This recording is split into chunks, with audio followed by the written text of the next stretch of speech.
नमस्कार, सत श्री अकाल, राम राम सा, खमागणी वणक्कम, प्रणाम। आप सभी को ऑल्टरनेट मीडिया में फिर से स्वागत है। हमारे साथ जुड़े हुए Savio Rodrigues sir, founder editor in chief of Goa chronicles.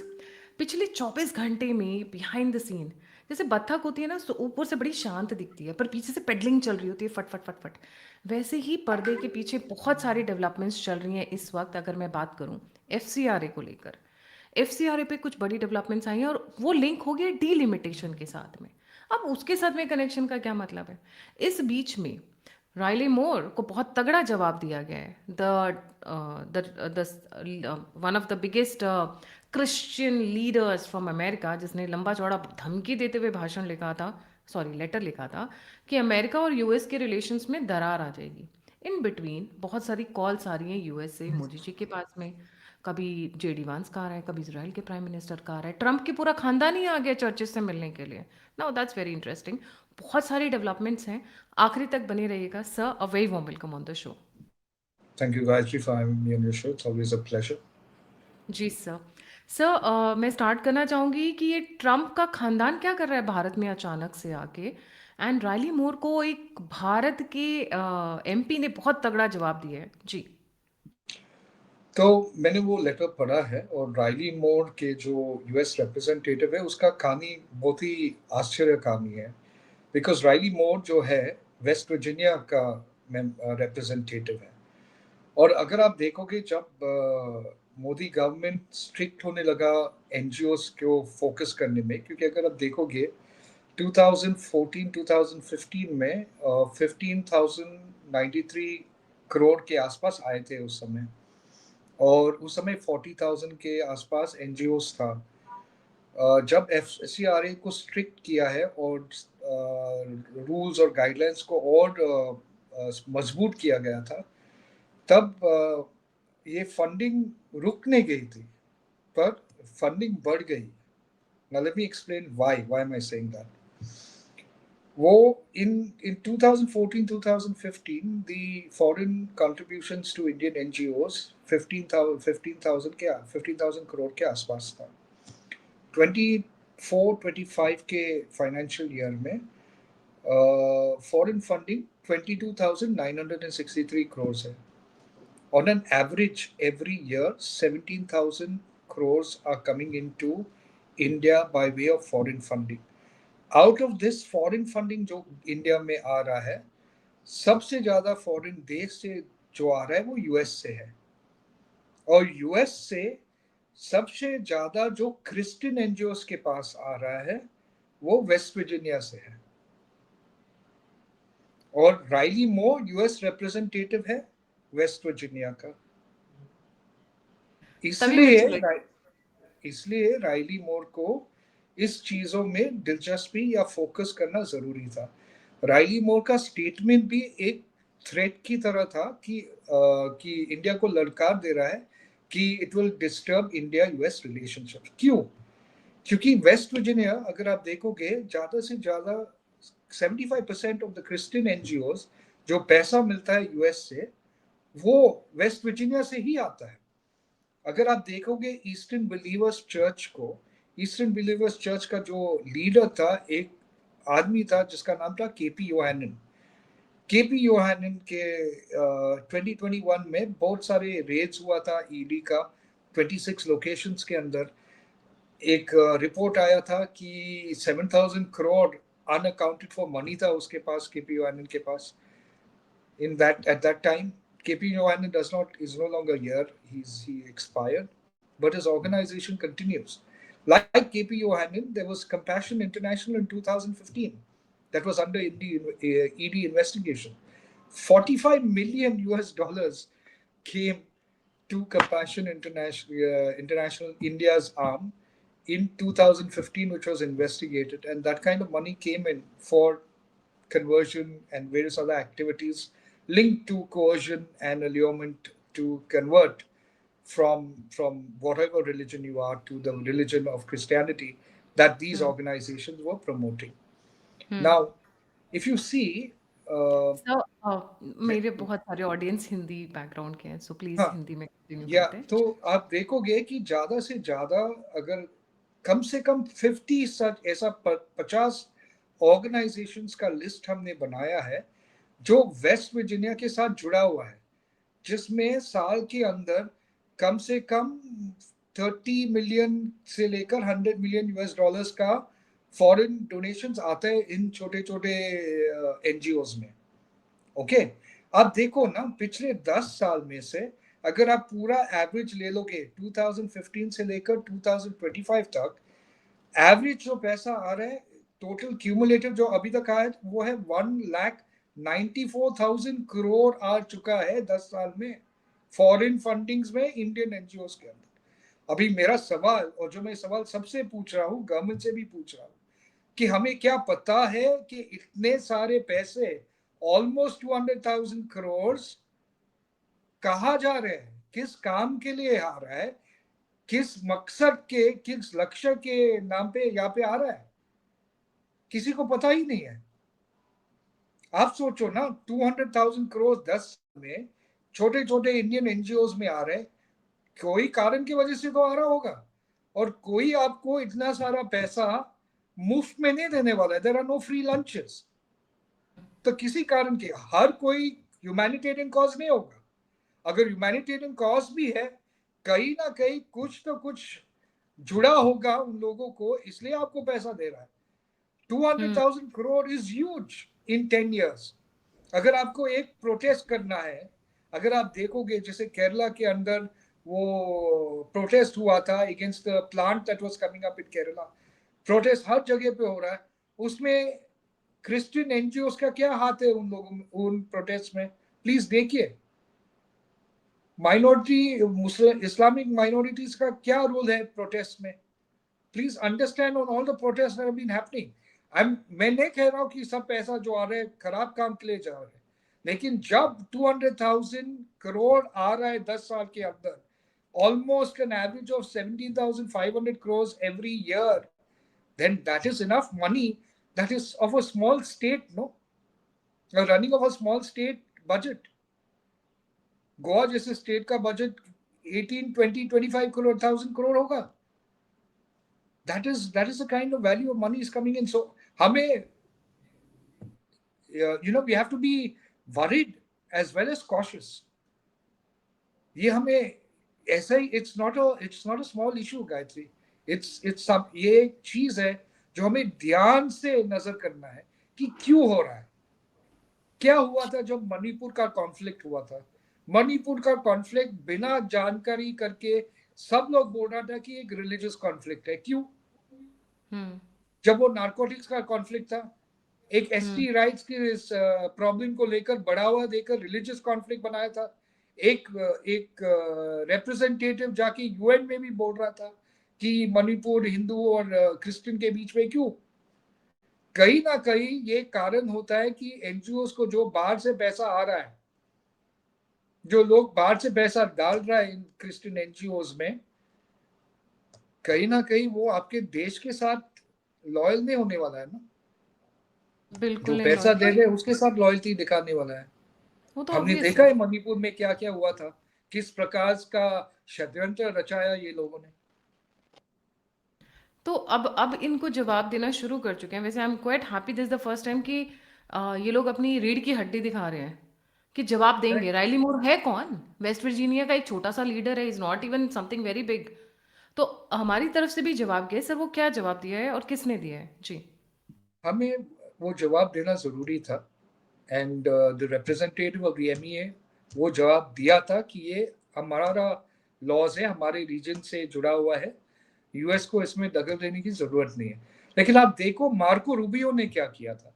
Marco Rubio ने स्टेटमेंट बनाया था कि we would want to give the funds to the government itself. उसने ये कहा था। मार्को रूबियो का क्यों ऐसा कहा था? क्योंकि जब राइली मोर ने अपने मुंह खोला था, तो राइली मोर ने एक्सपोज किया था कि यूएस डीप स्टेट का क्या प्लान है। तो हाँ। मार्को रूबियो को ये कहना जरूरी था, क्योंकि ये डिफ्लेक्ट कर सकता था फिर, नहीं तो पूरा फोकस जा रहा था राइली मोर के, जो क्या कहा राइली मोर ने इंडो यूएस रिलेशनशिप के बारे में। और मार्को रूबियो जानता है कि अगर ये बार आता है और लोगों में ये सब एक ऊर्जा बनता है it is going to be difficult for the US to control or to even have a negotiation with India. इसलिए मार्को रूबियो को कवर करने के लिए जो एक्सपोज किया था राइली मोर ने, ये आकर बताया गया कि we would rather give the money to the government. Marco Rubio, JD Vance, Riley Moore and the president जो डोनाल्ड ट्रंप है, एक चीज ध्यान में रखो, वो स्ट्रॉन्ग स्ट्रॉन्ग इवेंजलिक लोगों को सपोर्ट करता है. वो आया ही पावर में इवेंजलिज्म के स्ट्रेंथ पे, ये उनका विश्वास है. इसलिए अगर आप देखोगे जब ईरान के साथ भी वॉर कर रहा था तो इतने सारे लोग ट्रम्प को घिराव करके sort of cover Trump and they were praying for him like he is a messiah, right? Trump का यही प्रॉब्लम है और यूएस का यही प्रॉब्लम है. लेकिन यहाँ के जो चर्च लीडर्स है, पर्टिकुलरली जो कैथोलिक चर्च के लीडर्स है, मुझे ये अभी तक हैरान करे कि कैथोलिक लीडर्स को प्रॉब्लम क्या है इसमें. कैथोलिक लीडर का जो एडमिनिस्ट्रेटिव स्किल सेट है वो रिनाउंड है, पूरे भारत में नहीं, पूरे यूनिवर्स में रिनाउंड है, ऑल अक्रॉस द वर्ल्ड. उनको क्या प्रॉब्लम है? प्रॉब्लम अगर है वो इवेंजेलिकल पास्टर्स के साथ है जो छोटे छोटे चर्चेस को बनाते हैं, घरों में चर्चेस को बनाते हैं. कैथोलिक चर्च इस प्रकार से काम नहीं करता, लेकिन लीड जो कर रहा है इस ऑपोजिशन को वो है कैथोलिक चर्च के ऑर्गेनाइजेशंस. क्यों? अरे ये तो उल्टा है, इवेंजिकल नहीं आ रहे, कैथोलिक्स क्यों आ रहे हैं साथ में? ये मुझे समझ में नहीं आ रहा है. और ये ही हैरतअंगेज ये चीज है कि कैथोलिक चर्च का क्या मकसद है इसमें. क्योंकि कैथोलिक चर्च अगर आप देखोगे, अगर ट्रांसपेरेंसी के बारे में बात कर रहे हो या अकाउंटेबिलिटी के बारे में बात कर रहे हो, उनके पास ज्यादा से ज्यादा everything is accounted for. in any diocese, in any parish, everything is accounted for. They are known to follow the rules very strictly. But the evangelicals are not that way because it's not a unified structure. Everybody is independently operating on his own. So sometimes they will not have accountability for money. But in a Catholic church, just like in a government institution, everything has a layer of hierarchy, right? So from one small parish, it goes to the head of the diocese. From the diocese, it goes to some to as high as the Vatican. So everybody knows the hierarchical system that doesn't exist in the evangelical lot. Today, मतलब an they evangelist dispersed out, मतलब वो बहुत सारे dispersed out है, systematic नहीं है, organisation नहीं है, correct. एक तो यूनिफाइड कमांड एडमिनिस्ट्रेटिवली तो नहीं है. है. हम्म. एडमिनिस्ट्रेटिव तो कैथोलिक चर्च को क्या प्रॉब्लम है इसमें. लेकिन जहां पे मुझे नजर आ रहा है कैथोलिक चर्च ने इस इशू को लेकर उनको ये महसूस हो गया है कि शायद अगर हम गवर्नमेंट को चेकमेट कर सकते हैं इस इशू में, तो हम बाकी सब चीजों को गवर्नमेंट्स के साथ शायद कंट्रोल कर पाएंगे या डिक्टेट कर पाएंगे. आप ये चीज ध्यान में रखो. अंत में एफसीआरए नीचे नहीं आया है गायत्री, एफसीआरए ऊपर ही आया है.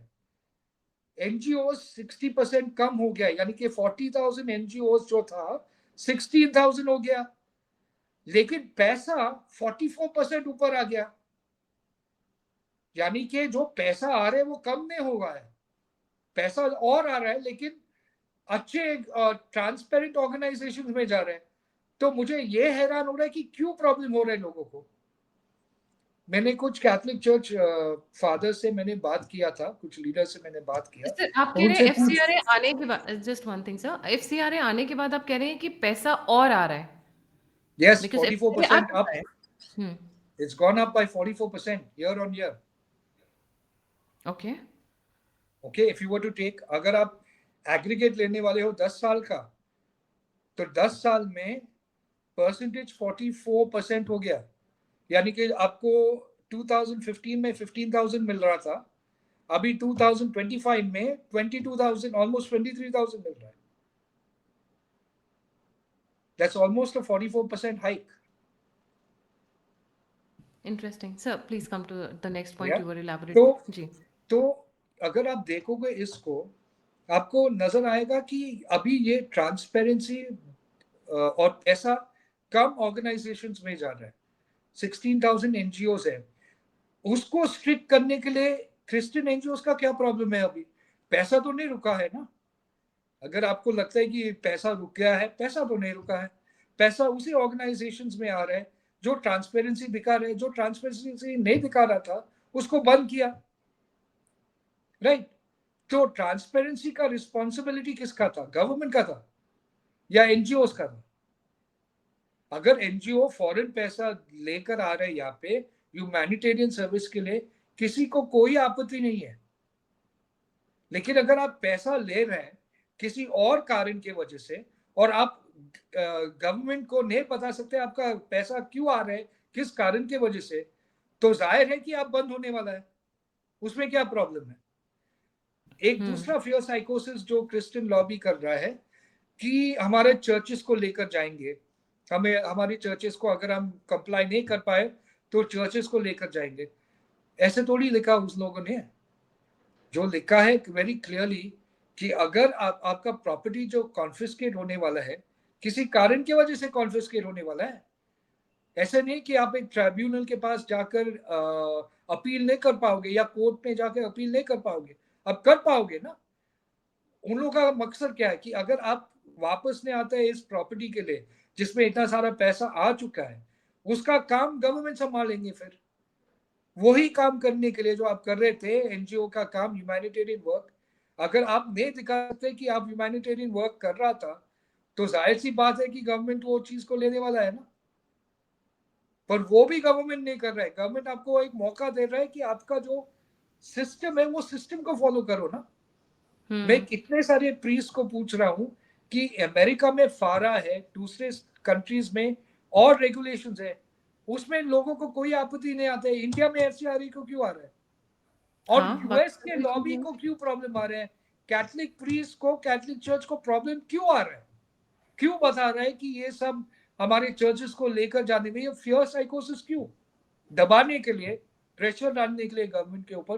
कहीं और कोई गेम तो नहीं चल रही है? Another regime change experiment that they want to do because they've been I doing think seriously with politics. I am clear on one thing. मैं हुँ, हमेशा बोल रहा हूं कि मोदी और अमित शाह को निकालने के ही साजिश है, किसी हुँ, ना किसी तरीके से हुँ, प्रेशर डाल के। अगर अगर आप देखोगे, अगर एफसीआरए से गवर्नमेंट एक स्टेप बैक लेता है तो हुँ। किसकी जीत होगी? The deep Christian state and the US lobby, and the US right? Lobby या। हुँ, और अगर वो एक स्टेप बैक ले लेगा तो ज्यादा से ज्यादा जो मोदी के सपोर्टर्स है, बीजेपी के सपोर्टर्स है, उनका रिएक्शन क्या होगा? will be very disappointed, they discouraged. will be they will be disappointed, discouraged. That's exactly hmm, the pressure tactics, no? आप बताओ ना, एक यूएस के जो लॉ में आपने कभी सुना है कि यूएस इंडिया का कोई मेंबर ऑफ पार्लियामेंट कुछ कहा उस लॉ के बारे में? नहीं। तो यूएस का रिप्रेजेंटेटिव इंडिया के लॉ के बारे में क्यों अपना नाक बीच में डाल रहे हैं या टांग बीच में एग्ज़ैक्ट डाल रहे हैं? क्यों? और जी। कैथलिक चर्च में जो यहाँ पे है उन लोगों का क्या प्रॉब्लम है?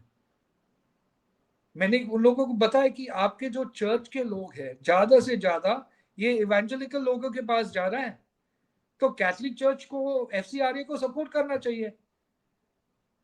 अगर आप देखोगे इवेंजेलिकल जो बिलीवर्स मेथोडिस्ट वगैरह है, हुँ, वहां पे ज्यादा हिंदू नहीं जा रहे हैं। जो कैथलिक के क्रिश्चियंस है वो ये क्रिश्चियन डिनोमिनेशन में जा रहे हैं।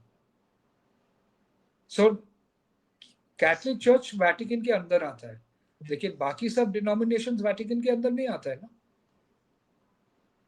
इवेंजलिस्ट जो है, बिलीवर्स जो है, वो खुद अपना चलाते रहते हैं ना। There is no organize setup for that. Right. Sir एक बार सो मैं दिस पढ़ देती हूँ, भारत की तरफ से रिस्पॉन्स गया है, that is from Sujit Kumar. He response back, क्योंकि बहुत ज़रूरी है रिस्पॉन्ड करना इन लोगों को। Correct. He says as a member of parliament from India, I deem it's my duty to address the concerns and apprehensions that you have highlighted in your statement, which is, in my view, are exaggerated and misguided version of the proposed bill.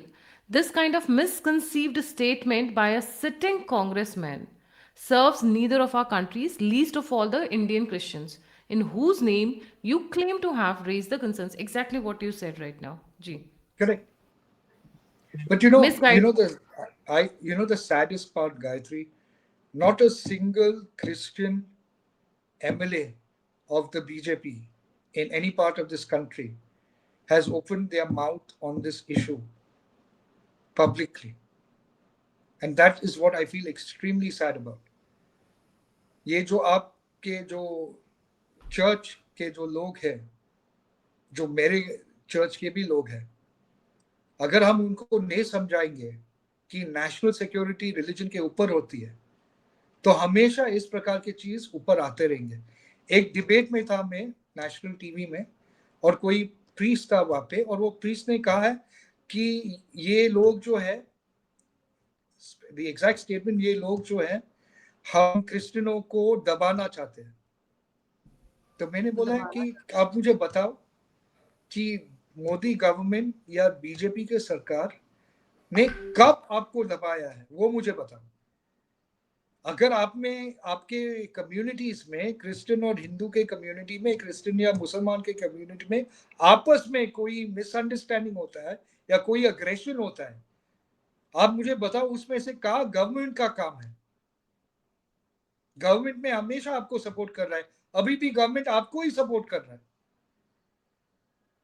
The foreign contribution regulation act is a very simple act, Gayatri, कि other countries have it.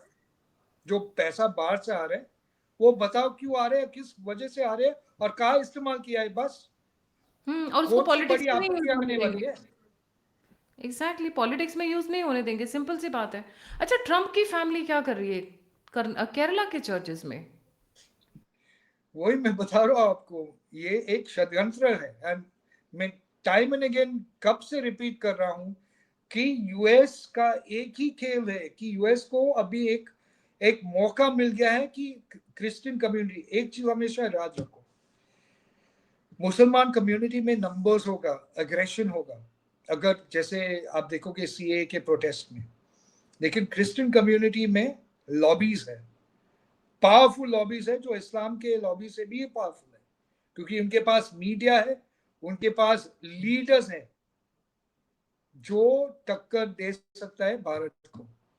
और वही Trump, Marco Rubio, JD vents ने भी मोदी से बात किया है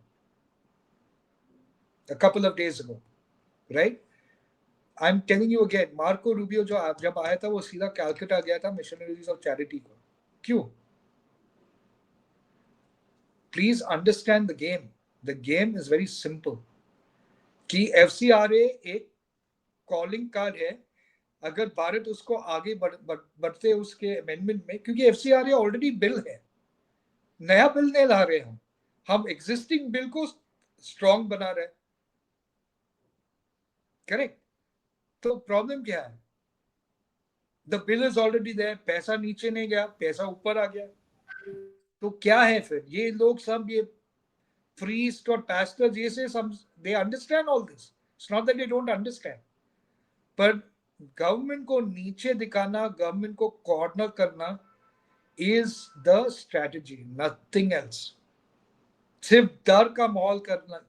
आप हर किसी क्रिश्चियन से जाके पूछो क्या हो रहा है, वो आपको बताएंगे एफसीआरए हमें हमारे चर्चेस को डिस्ट्रॉय करेंगे, क्रिश्चियंस को डिस्ट्रॉय करेंगे।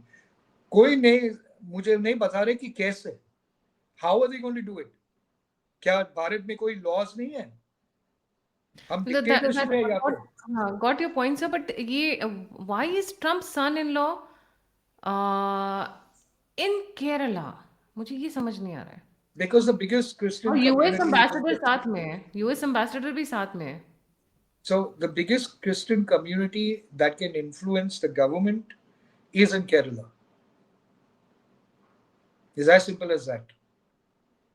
The most influential community of Christians is not in the Northeast. Well, it's actually the Northeast, a part of it, but Kerala. Because Kerala, you have the Roman Catholic, the Syro Malabar, the Malankara Orthodox. The real powerful Christian community is in Kerala. Not Delhi, not Goa, not Maharashtra. Kerala. अगर केरला को की Christian community को convince कर पाओगे आप कि, और डर डालेंगे उनके अंदर और उनके साथ जुड़े रहोगे आप, तो आप ये चीज को बाकी सब स्टेट्स में ले जा सकते हो। Look at Shashi Tharoor comment. Shashi Tharoor is mostly an intelligent person. उसका कमेंट देखो एफसीआरए में, वो भी बोल रहा है कि चर्चेस और क्रिश्चियंस को डिस्ट्रॉय करेंगे। So is he also a Christian? Because Harish Salve, while speaking to Arnab Goswami, I was also shocked. क्योंकि नाम हरीश है ना सर, तो you feel that he is a Hindu. He accepted that he is a Christian. He's not hiding it. Correct. These are some so very and he in fact जो उन्होंने बेटी का admission कराया आपने I think Saint Stephen's College में, that was on based on the Christian quota that they have it there. तो well, कहीं ऐसा तो नहीं Shashi Tharoor is also Christian, just the name is like that. But मुझे ये चीज़ समझ नहीं आ रही कि इतना ज़्यादा ह्यू एंड क्राई क्यों हो रहा है. अब मैं अपने व्यूअर्स को बिकॉज बताना चाहूँगी. जी. क्योंकि इनको, आप एक चीज ध्यान में रखो, यूएस डीप स्टेट को इंडिया, पाकिस्तान, बांग्लादेश, नेपाल के बीच में एक क्रिश्चियन नेशन चाहिए ही चाहिए, चाहे वो अगले 5 साल में हो या अगले 10 साल में हो. लेकिन वो क्रिश्चियन नेशन बना के उनका मकसद ये है कि हम बनाएंगे उसको. I am saying this over and over again, क्योंकि मुझे हमें जब भी मैं बोल रहा हूँ कुछ वही होता है. Whenever I've said something, that has only happened. आप, और ये मैंने नहीं कहा, मेरे बाद शेख हसीना ने भी यही कहा था कि वो एक क्रिश्चियन नेशन कार्व आउट करना चाहते हैं म्यांमार, बांग्लादेश, मणिपुर और मिजोरम के थ्रू इन दिस एरिया. इस दो इस्लामिक नेशन है, बांग्लादेश और पाकिस्तान. नेपाल एक हिंदू नेशन है, जहाँ पे वहां पे भी कुछ एक्टिविटीज करने की कोशिश कर रहे हैं ये लोग. और इंडिया जो हिंदू नेशन है, यहाँ पर भी एक्टिविटीज करने की जरूरत. उनको, they want to carve out India, please understand that. They want to carve out a Christian nation. आप देखो आंध्र प्रदेश में क्या हो रहा है, तेलंगाना में क्या हो रहा है, पंजाब में क्या हो रहा है, तमिलनाडु में क्या हो रहा है. तमिलनाडु का चीफ मिनिस्टर जोसेफ खुद बोल रहा है कि हमें नेशनल एंथम पहले, जिसका कुछ स्टेटमेंट आ गया था आज सुबह या कल शाम को आया था ये स्टेटमेंट. क्यों ये? और विजय जोसेफ जो है एक क्रिश्चियन है. लोग उसको विजय तलपति बुलाते हैं, लेकिन उसका एक्चुअल नाम है C Vijay Joseph.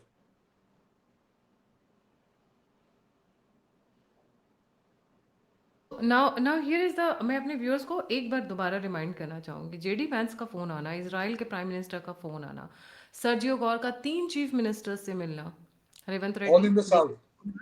All in the south, all in the south and one more sir, मैं नाम भूल रही हूँ. उनके साथ, ये 3 के साथ, देन सर्जियो गौर जो कि यूएस एम्बेसडर हैं, ट्रंप के दामाद के साथ, तो केरला जाते हैं, वहाँ के सबसे बड़े चर्च में जाते हैं. So these are not happening, जैसा सर कह रहे हैं. It looks like come what may, it is not about the control over the NGOs or the money coming in. Money तो बढ़ गया FCRA आने के बाद. Looks like they're hell bent on bringing down Modi and Shah, number one. Number two, creating a Christian state in the northeast. Correct. They want a footing here in the Indian continent. इनको आप चाहिए कि यहाँ देखो, पे पैर रखें जी. आप देखो, बीजेपी का वीक लिंक कहाँ पे है? Southern states. और क्रिश्चियंस में. सिंपल. हम, अगर आप क्रिश्चियन कम्युनिटी को बीजेपी के खिलाफ करोगे, क्रिश्चियन कम्युनिटी का लॉबी इस्लामिक लॉबी से फार फार मोर पावरफुल है. अगर वैटिकन और इवेंजेलिकल के लॉबीज डिसाइड करते हैं कि हमें क्वेश्चंस पूछना है मोदी और अमित शाह से, आप देखो ये ना किस प्रकार के आर्टिकल्स आ रहे हैं इंटरनेशनल न्यूज़पेपर्स वगैरह में. आप मुझे एक चीज बताओ, ये सीजेपी प्रोटेस्ट जो हुआ था, सबका ध्यान, सबका मीडिया का ध्यान यहाँ पे था, दिल्ली के अंदर. अभी झारखंड में वही हो रहा है. आप मुझे बताओ कौन सा कांग्रेस जनता पार्टी का बंदा वहां पे गया है उस स्टूडेंट्स के साथ ज्वाइन करने के लिए? कौन गया है मीडिया से? शबाना आजमी गया था बॉलीवुड से वहां पे. तो उसे तो स्वाइन फ्लू हो गया था कॉकरोच जनता पार्टी के उधर तो जाके. स्वाइन को स्वाइन फ्लू ही हो जाएगा ना. Sorry to use that language, but Bollywood to me are a bunch of swines. I am sorry, but that's how I think about them. अगर आप एक चीज को, आपने सब मिलके धर्मेंद्र प्रधान को निकालने की साजिश रची थी. शायद वो गलत था, शायद वो सही था, वो मैं नहीं हम्म. जानता. लेकिन हम्म. वो सेम एनर्जी आप क्यों नहीं झारखंड के अंदर इस्तेमाल कर रहे हैं? वहां पर भी पेपर लीक हुआ था, वहां पे गवर्नमेंट का एग्जाम था, क्यों हम्म। आपका स्टूडेंट्स वहां पे नहीं गया था? आप अपने आलीशान जगह पे दिल्ली में कोक पी रहा है जब आपको टाइफॉइड हुआ था, क्यों? Hmm. At the end right. Of the day Bollywood जो सपोर्ट किया, इतने सारे लोग बॉलीवुड से सपोर्ट करने आया था स्टूडेंट को, वो ही बॉलीवुड के लोग अभी झारखंड के स्टूडेंट्स के बारे में क्यों बात नहीं कर रहे? अगर आप स्टूडेंट्स के बारे में बात करें और स्टूडेंट के हक के लिए लड़ रहे हो आप लोग, तो कहाँ है आपकी आवाज अभी? सर अब एक और तो पॉइंट पे मैं स्वाइन आना। को स्वाइन फ्लू ही हो जाएगा ना। जी। अब क्या बात चल रही है कि इसको क्या बोलते हैं, इसको जेपीसी में डाल दिया जाए, इस बिल को। और हमने और मुझे आपने बात ऐसा भी नहीं लग रहा है कि जेपीसी में हम्म। जाएगा। Hmm. Okay, I don't think it will go to the JPC, but I think मुझे ये लग रहा है कि थोड़ा बहुत स्लो हो जाएगा उसको पुश करने के लिए, क्योंकि मुझे ऐसा लग रहा है कि कुछ डिबेट होने वाला है कल इसके बारे में।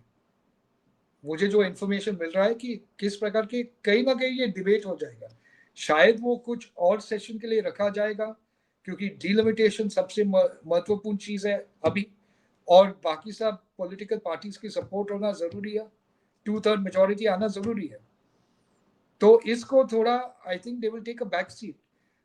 मैं नहीं मानता हूँ कि करना चाहिए, पर पॉलिटिक्स और जो में हमारा सोच होता है, अग्रेसिव सोच होता है, जरूरी नहीं कि मिलते हैं।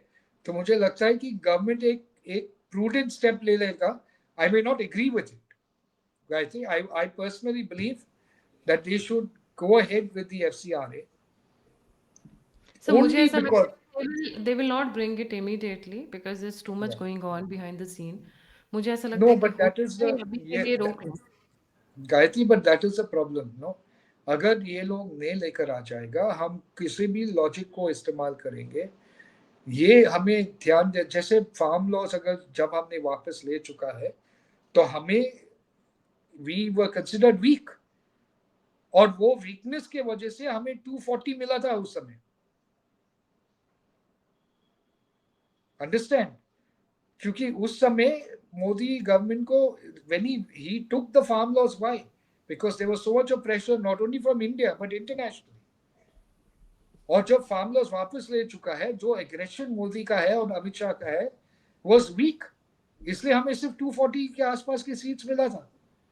अगर नहीं सो आप एफसीआरए उसमें को तो और भी वापस, रीजंस आ गए थे बिकॉज व्हाट हैपेंड वाज जिस तरीके से फेक इन्फॉर्मेशन काफ़ी फैलाई गई व्हाट्सएप से, तो कॉन्स्टिट्यूशन बदल देंगे, रिजर्वेशन हटा देंगे, and they successfully manage to do it while the BJP was could not handle it. एक क्वेश्चन मैं सर पूछना चाहूँगी, ये अखिलेश यादव आपको क्या लगता है? मुझे तो क्रिप्टो क्रिश्चियन लगता है। I am being very open and blunt about it, case करना है तो कर दे, बट वो क्रिप्टो ये क्रिश्चियन है। आई ये क्रिप्टो क्रिस्टन की बात नहीं है। हर कोई जो सेक्युलर का नारा लेकर चलते हैं, ज्यादा से ज्यादा लोग उनको अगर आप डेफिनेशन पूछेंगे कि सेक्युलर क्या होता है, वो आपको डेफिनेशन नहीं दे पाएंगे। आपको बताता हूँ, अगर आप 98% ऑफ देम जो होगा सेक्युलर का डेफिनेशन को रॉन्ग दे देंगे। वो बोलेंगे कि अगर आप बोलेंगे उसको डिफाइन सेक्युलर, वो आपको बोलेंगे सेक्युलर है कि हर रिलीजन को हम मानते हैं। सेक्युलरिज्म ये होता है कि हम सब रिलीजन को मानते हैं। सेक्युलर और सेक्युलरिज्म का मतलब वही नहीं होता है। सेक्युलरिज्म का मतलब ये होता है कि I accept no religion in matters of governance, यानी कि गवर्नेंस के मामले में मैं कोई रिलीजन को नहीं दिखता। It is not the acceptance of all religion, it's the acceptance of no religion in matters of governance. No religion at all, right? तो फिर करेक्ट। माइनॉरिटी तो जब मिनिस्ट्री मैं नहीं आपको होनी चाहिए। आप हुँ। जब मैं आपको देखता हूं, तो आप एक सिटीजन हो, आपका रिलीजन आपके घर में, आपके कम्युनिटी में, मुझे आपको अपने सिटीजन के हक देना है, नहीं क्योंकि आप हिंदू है, मुसलमान है, क्रिश्चियन है। वही थ्रू डेफिनेशन ऑफ सेक्युलर होता है। लेकिन इंडिया में जब कांग्रेस आए थे, ये कांग्रेस सेक्युलर डेफिनेशन को एक नया मोड लेकर दिया, एक completely destroyed the true meaning of secular. जिसे लोगों को कहा गया था कि सेक्युलरिज्म में एक्सेप्टेंस ऑफ ऑल रिलीजन, हम सब रिलीजन को मानते हैं, वो सेक्युलरिज्म नहीं है। तभी सेक्युलरिज्म को कॉन्स्टिट्यूशन में they use the word the state shall be not religious a not irreligious, मतलब वी हैव टोटली डिस्टेंस। आपका रिलीजन अपना है। बट मुझे दुख इस बात का है कि उसके बाद में जितनी भी अमेंडमेंट्स हुई उसके थ्रू कई सारे आर्टिकल्स फंडामेंटल राइट्स में घुसेड़े गए specially. And thanks to Indira ji, उनका प्यार बाबर की मज़ार से हमें समझ में आ जाता है। So the way she has put secularism, socialism, मतलब देश को तबाह बर्बाद कर देने की पूरी पूरी रेसिपी तैयार करके रखी थी। And I think hats off to the Hindus and Sanatanis around the world जिन्होंने इस देश को बचा के रखा हुआ है। अदरवाइज फंडामेंटल जो इन्होंने सर 42nd अमेंडमेंट एक्ट किया था, केशव नंदा भारती वाला जो अमेंडमेंट था, आई think I am forgetting the year, I think 1992 के आसपास था ये somewhere. That was it's called the mini constitution of India, जिसके अंदर नॉट 1992, इट शुड बी 1972 और 1974। जब इन्होंने सोशलिस्ट सेक्युलर इस तरीके के टर्म्स डाले, फंडामेंटल राइट्स ऐड किए गए, बहुत सारे करेक्ट। सब क्लॉजेस ऐड किए गए in order to dilute even the secular वाला थिंग। सेक्युलर मतलब इरिलीजियस ना, को मतलब ही नहीं है आप क्या करते हो, बिल्कुल नहीं। But secular correct. वर्ड एक तरफ डाल के दूसरी तरफ आपने माइनॉरिटीज मिनिस्ट्री क्रिएट कर दी, आपने दूसरी तरफ ये हज वगैरह के लिए प्रोग्राम्स क्रिएट कर दिए। तो क्या है, हम क्यों दें? वाई शुड वी पे? There is a No, but provision to that's the question, no? weaker sections of the society. Now, weaker sections of the society can be from any community. Even women can be Precisely. counted. हाँ, any community, and especially आज के terms में it is not related to caste, it is not related to religion, it is related to the financial status. कि बंदे correct. के पास 2 वक्त खाने का नहीं है तो वो वीकर सोसाइटी में आता है। अब मैं वो आपको एक टाइम चीज चला बता गया। जी। आपको एक चीज बता देता हूँ गायत्री, कि ज्यादा से ज्यादा जब मैं बात करता हूँ कि हमारे लोग में भी, हमारे सिस्टम के लोग में भी, और हमारे सिस्टम के बाहर के लोग को भी ये बहुत हैबिट से हो गया है कि आप सावियो एक माइनॉरिटी आदमी है। But let me say this again on your show, and I say it all the time. I'm not a minority in India. The law and the politician makes me believe that I'm a minority. मैं minority कैसे हो सकता हूँ? अगर मैं अपने भारत को अपना माँ मानता हूँ, तो एक माँ अपने बच्चे के बीच में डिफरेंस लेकर आती है? Minority majority?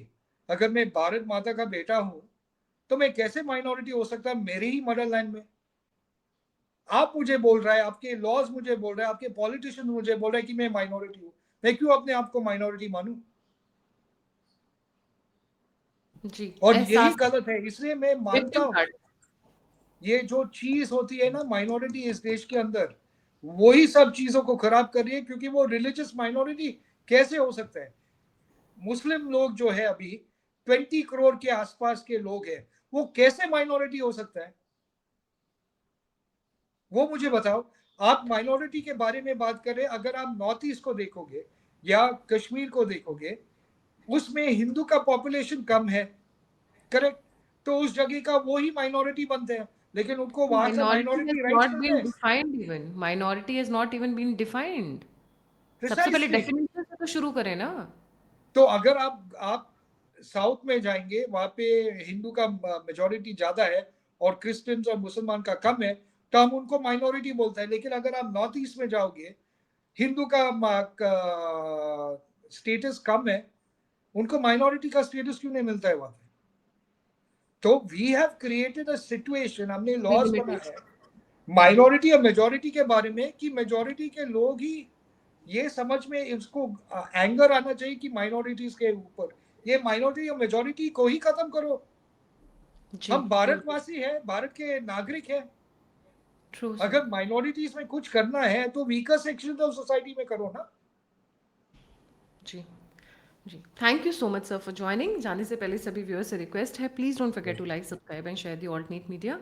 आप मुझे कंट्रीब्यूट करना चाहते हैं तो दिए हुए नंबर और यूपीआई पे आप मेरी सहायता कर सकते हैं। आप मुझसे जुड़ना चाहते हैं, इन्फॉर्मेशन शेयर करना चाहते हैं तो सभी के सभी लिंक्स डिस्क्रिप्शन बॉक्स में। इसी के साथ जय हिंद, जय श्री राम, हर हर जय महादेव। जय thank you Shri sir. Ram. Thank you.